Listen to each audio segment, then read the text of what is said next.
And now, our feature presentation. You are watching a master at work.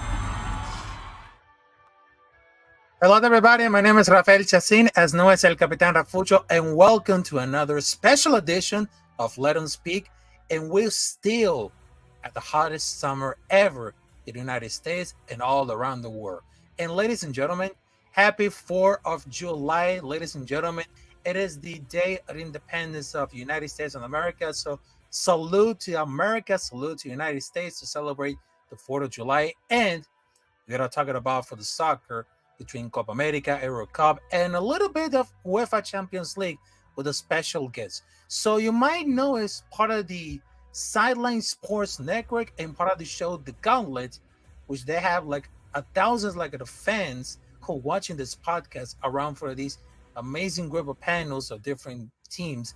But right now, he's wearing the t-shirt of the greatest soccer team, not only in Europe, but also around the world, which is the Real Madrid. So, ladies and gentlemen, I had the privilege to say hello and give it a round of applause to James Tatum from Sideline Sports Network. So, how's you guys doing? Because welcome to a special episode of Let 'em Speak. So, how you feel about it? For having me on your I feel great. Thanks for having me on your show. Yep. And right now we gotta talk about for like over the things about for the soccer. So right now we're just having so much fun watching all the Copa America and EuroCup because right now the playoffs are here because of between tomorrow. So I gotta tell you for this one because after we just saw for Copa America, because right now we just see like an intense surprises, favoritism, and of course we just see like a lot of shocking surprises. Yeah.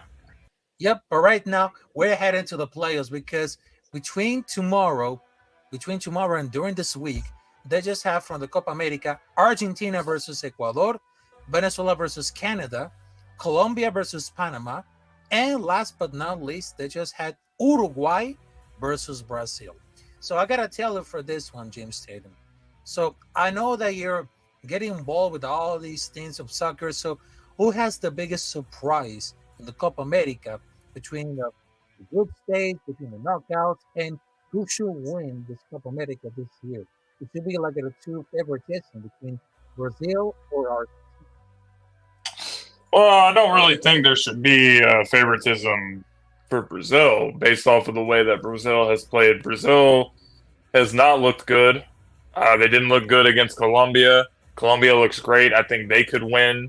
So I would have to go with them. Like Colombia has really been on a strong roll for quite some time. They haven't lost a game in a long time, and I think Luis Diaz and these guys, which he's used to playing in the big stage in the Premier League with Liverpool. So I think that Colombia could do damage, but honestly, right now it's hard to say that Uruguay is not the favorites. Because Uruguay, I think, has been playing the best of any team.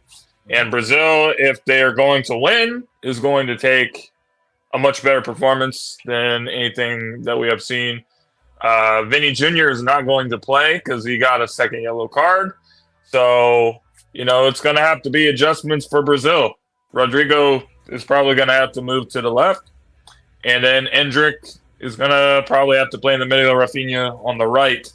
And that's a change that Brazil is going to have to make. Otherwise, I don't know. But I've definitely been happy with the Copa America and also, obviously, the Euros. So it's been a great tournament so far.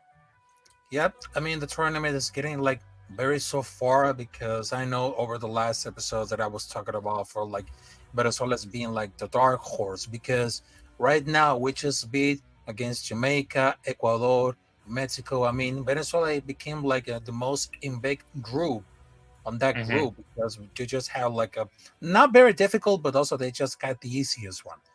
They got Ecuador, they got Jamaica, they got Mexico. I mean, for me, like that I was told about it, Venezuela has been like the dark horse in this competition. And I know because the last time they just remained like the fourth place in 2011 in Argentina. But right now, let's see, like, it's not very complicated because right now the right now the master class that we just gave like a Rafael Romo. I mean, it became like one of the biggest heroes that we see like the brand new generation. But I mean that the difficult test to see how they had to beat against Brazil or Argentina, because I know there are two teams that have a lot of intense culture in soccer, but I gotta say about it because Venezuela has been like the dark horse, and everybody say that Venezuela's not gonna make it, but you see like at all these players between Salomon Rondon, Jefferson Sotelo, Rafael Romo. I mean, they just have like a lot of faith, a lot of guards. I mean, they just have like absolutely had to go for the dark horse competition, because it seems like, because right now between Venezuela and Canada, it came like the biggest surprise, this is the Copa America in the United States. Yeah, I mean, I think Venezuela has definitely been a surprise. I don't think I had them doing too much going into it, but when you look at what's going on right now, they have a chance. I think they have a chance against Canada. Canada obviously, has some good players. You have Alphonso Davis with Bayern Munich. He's a target for Real Madrid. So anytime you're targeted by Real Madrid, it means that you're probably a great player, because they sign a lot of great players. But I think that when you're looking at Canada, it's not crazy. And then Venezuela is a team that really believes in themselves right now. So, the game could really go either way. So I got Venezuela winning, though. I got them going on and into the semifinals, and we'll have to see after that. But I think they can beat Canada. Wow, that should be like really interesting right now. So after we just talked a little bit of Copa America, about the biggest surprises and of course the shocking.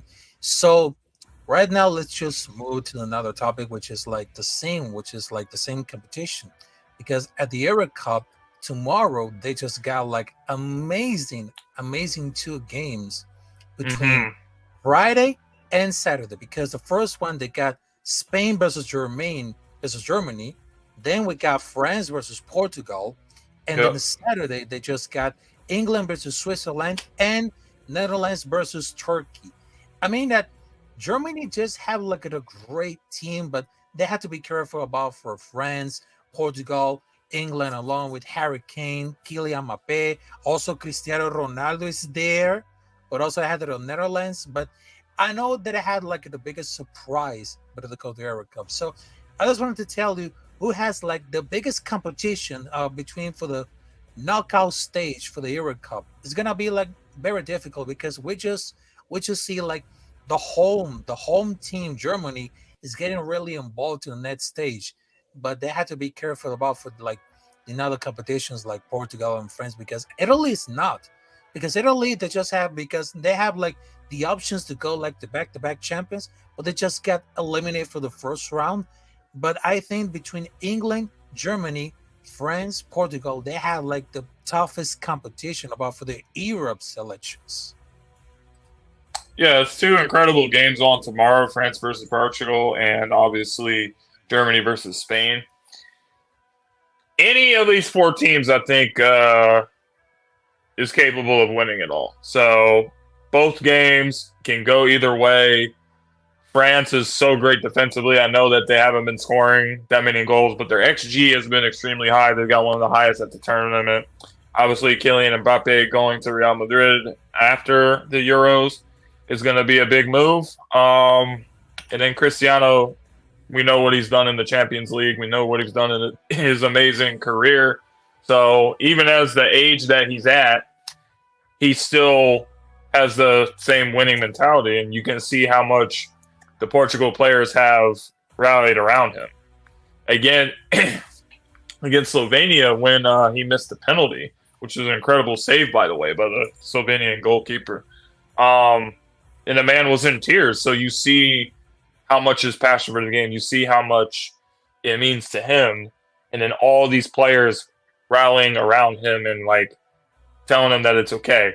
That's things that you like to see. So I think it's going to be really competitive. I think France has a lot of quality. Portugal has a lot of quality. But I don't know. If France does not convert on some of these chances, I think Portugal can win this. So I think Portugal is going to go through. And on the other side, France versus Germany, or Spain versus Germany. I really think it's going to be a very contested game. Spain has been playing incredible. Nico Williams, Yamin Yamal, he's 16 years old, but he doesn't play like a 16-year-old at all. He plays like he's been playing at this level for a while. You got Carvajal, who's been with Real Madrid, experienced winners on that team. Rodri with Manchester City. Spain is amazing, but I think on this stage, I'm going to pick Germany. It's in their backyard. It's on their stage. Toni Kroos, this is a guy that's been so experienced in these big, big games, winning 6 Champions Leagues with Real Madrid. And, he wants to go out on the right way. And Jamal Musiala scoring a late goal in the last round. You got to love what this Germany team is doing. So I got Germany winning, and I got Portugal. I agree with that. And not only about that, because the Euro, it became like it is so realistic right now, because I've been seeing like a lot of tougher competition, about for all these European countries, because not only the Copa America that has like involved like all the toughest competition, but also they just had like a really enough competition, because we just see like a more important to see how much it's important about for the Spain selection, also for Portugal, Germany. They just have like it might be even intense, because the match on Saturday, which is between Turkey and Netherlands, it might be very tense, because there's like a showing like the gesture to place it out for like very emotional and very hyped up for this game. It's not getting like very polarized right now, but it's all has to go with the defense. It's all about for the offense. Everything can happen, because it's not like the worst case scenario for that game. But if Turkey wins, and they're not going to be celebrated, because between all the fans, between all the teams or the federation, it's not going to be like really intense, because they just wanted to create something about like very difficult, very intense, because they just wanted to enjoy about the football. It's very fun. It's going to be like a next match, but you see it having to go for the defense and the offense right now, because they have like greatest players that we just see like between for the two teams. Oh.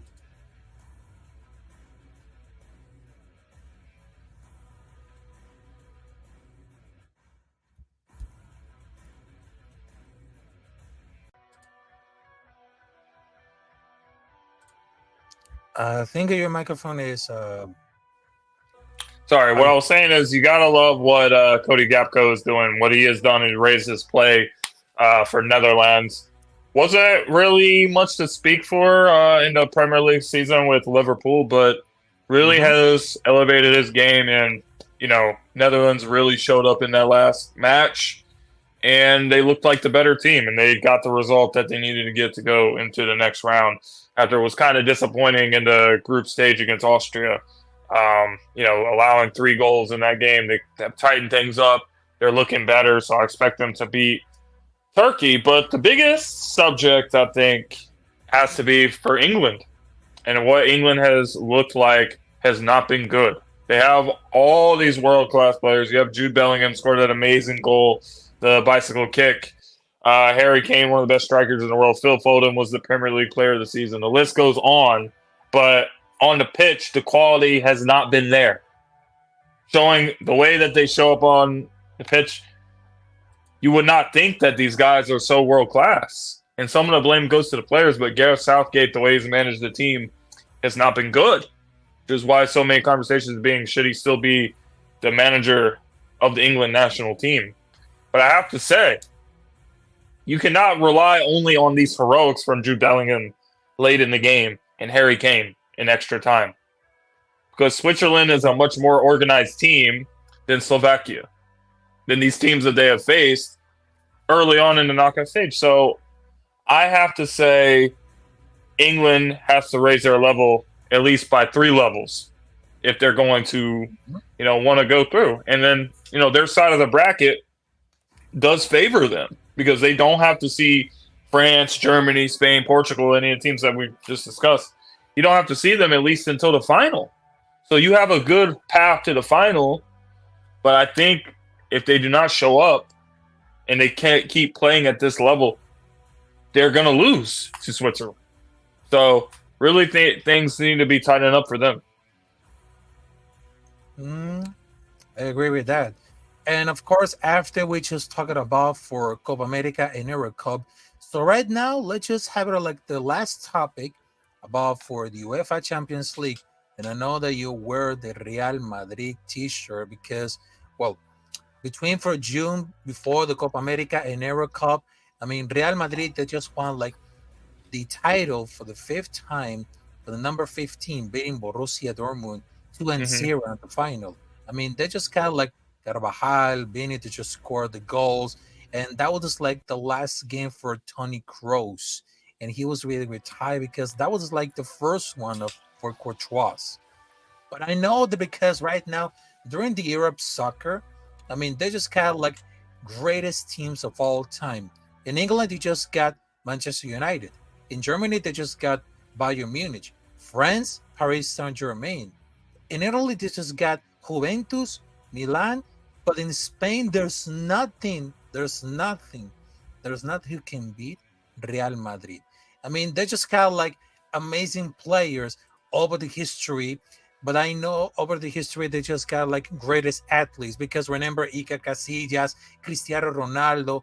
I mean, they have like a potential team to become like the greatest team ever in the whole life, ever in the team in Spain and also Europe and also in the world because there's nothing to complain about.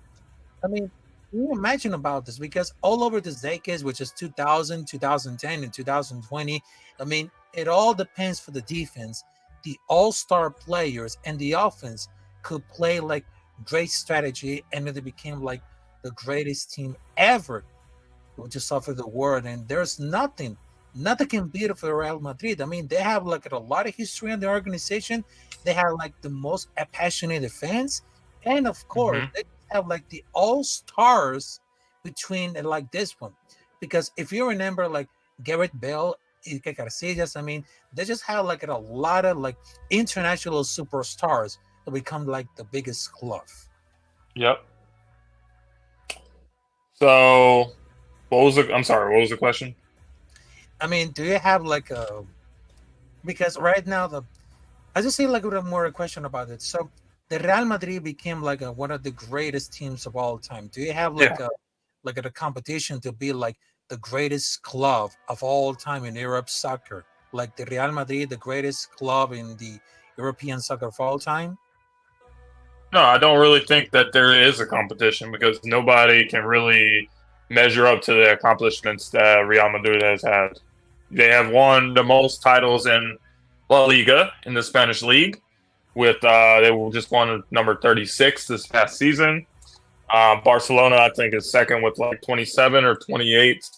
So obviously, the El Clasico, the rivalry, the history is so amazing that we talk about Messi and Cristiano for so many years, and the list goes on with how many great players has been in this club, and it is going to continue this way. You have Vinicius Jr., Jude Bellingham. We don't know which one is going to win the Ballon d'Or this season, but it's probably going to be one of the two. We do know that. And then you add Kylian Mbappe to this team. He's been a Real Madrid fan his whole life. There's pictures of him with Cristiano when he was a little kid, always looking up to him. And, that's going to be a big storyline in the France versus Portugal game is those two guys. So I think the club has the history, they have the accomplishments, they have everything, and it's hard to say that, another club can be considered the best, even though there's other great clubs. Like, I respect what some of these teams have done, Liverpool, Bayern Munich, even Barcelona and all these teams, but there's only one champ, and we know who it is. I agree with that. But I really think because the European soccer is under the lab right now, but I think that Real Madrid has a lot of accomplishments. accomplishments that never thought is gonna be like really happen. But I think it's very right because we just see like it's something different. I mean, with the gameplay and the off-field business. I mean, most big clubs they're suffering like a lot of during after the pandemic, but they just see like continuously growing and winning every titles every season.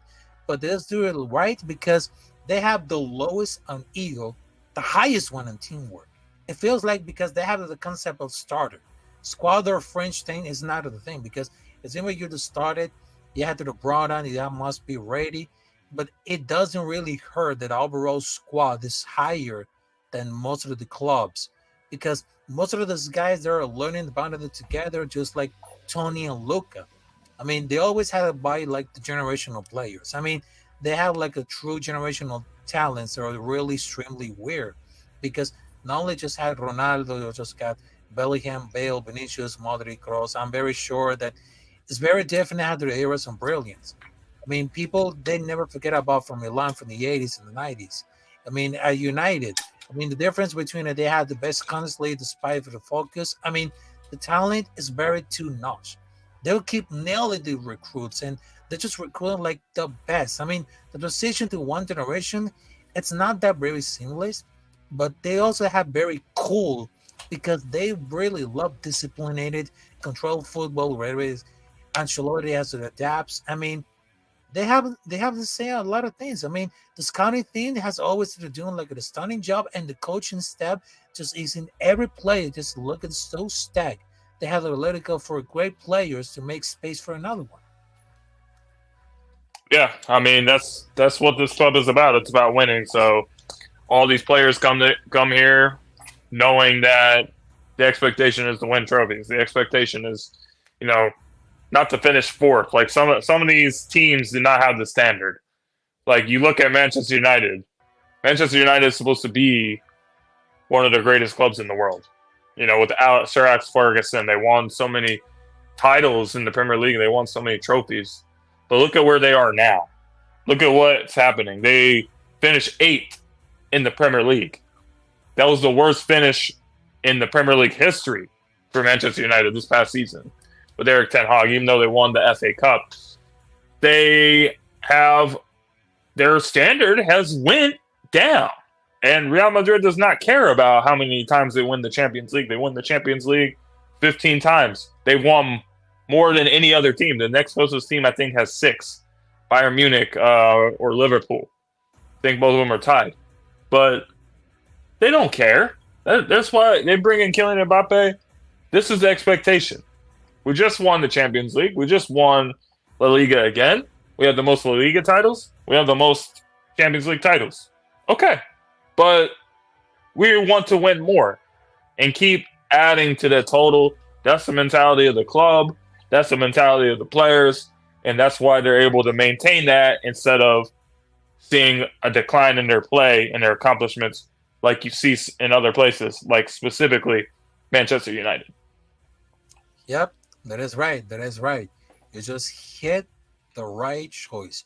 So right now, ladies and gentlemen, after we just talked about for Copa America and EuroCup and a little bit of UEFA Champions League with the Real Madrid, so it's been like another special episode talking about for soccer in this hottest summer ever and in this 4th of July. So I had to tell you one thing before we're wrapping up. So where can we find you on the social media and where can we find like watching the live streams? It has something to plan. Yeah. So where can we find you on the social media so the people can watch you? Well, you can follow me on social medias. I'm on Facebook and Instagram and everything as well. And YouTube channel. I have a YouTube page where I have a podcast too. My podcast is on a break at the moment, mainly talking about the NFL. So when the NFL season comes, which will be pretty soon, in August, we will probably do episodes again and, make all the predictions for the season. So if you would like to ever come be on the show too, we would like to have you there too to say what you want to say for the Raiders or any of the teams that you want to talk about, any of the topics. So I appreciate for having me on, and I'm excited to see how the rest of the games go for the rest of these tournaments. Yes, exactly. And of course, don't forget to hit the like button, subscribe to El Capitán Rafucho, because I'm on my way to 1K subscribers. And of course, I just wanted to tell you, thank you very much to having us on this special episode talking about for soccer, Copa America, EuroCup, and something a little bit for UEFA Champions League with a special guest, James Tatum from Sideline Sports Network. So I just wanted to tell you, have a great 4th of July. Have a great weekend. And of course, salute to everybody else in the chat. This is Rafael Chacín, as known as El Capitán Rafucho, and it's been like another great episode of Let Him Speak. Summer Soccer, Summer Rafucho special, and we are out of here. So peace out.